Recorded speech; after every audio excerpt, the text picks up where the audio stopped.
All right, the favorite Eastern exposure is 3, of course, because I'm in it.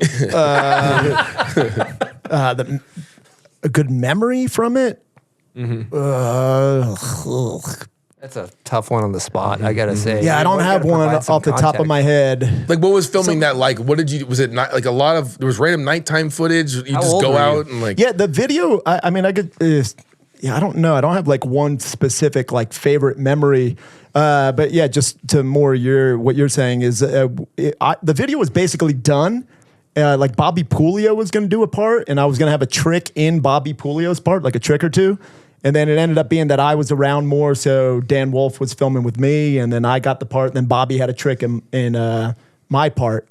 Oh wow! Yeah, kind of flip flop. Yeah. It was just I was just happened to be around, but the video was basically done. I kind of filmed it in a short amount of time, and I remember for me not loving my part is because it was like I was like I can do so much more. That was just whatever. Like I think maybe later my skating showed more, but for me it felt very basic what was in there. I was fine with it, but whatever. As a skater, you're as anybody, as skater, snowboard, whatever.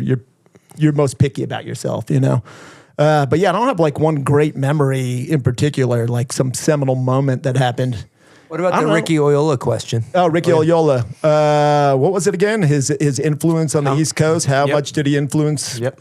I think a lot. I think he, and like in that video mainly, kind of really changed people from like just skating one particular spot and kind of adapting that style of like skating through the streets, linking spots together and everything, and just maybe looking at stuff a little more different than people had been looking at, like typical street spots up to that point, you know. Just kind of, I always loved skating with Rick because we would, skate some shit that I'm like, this thing is fucking random. Like I would not even look at this thing because it's a piece of shit, but like it does look cool, like when you see a photo of it and video, but just to hit stuff on the way to something, it was cool. It was fun. How old were you filming that, and what boards were you skating? I was 17 and 18. And definitely skating Zoo York boards at the time. I rode for Zoo at that time. Yep, cool. That's amazing. Was that your first like major part? Yeah. It was my first major part. Yeah, that was like, and then from that, premiered at a trade show in Long Beach, California, in I guess '96, and then like from that, then I got sponsored by a bunch of other people, and yeah, it's kind of like. I was introduced to the skateboard world at large from that, you know, yeah. And then Element came along, and then you were skating. Was it Xavier and there's a couple different shoe companies in that. I rode for everything. Well, Etnies, you were on Etnies. I rode for Etnies, and then Emerica started, and then I rode for Emerica for a bit, and then after that.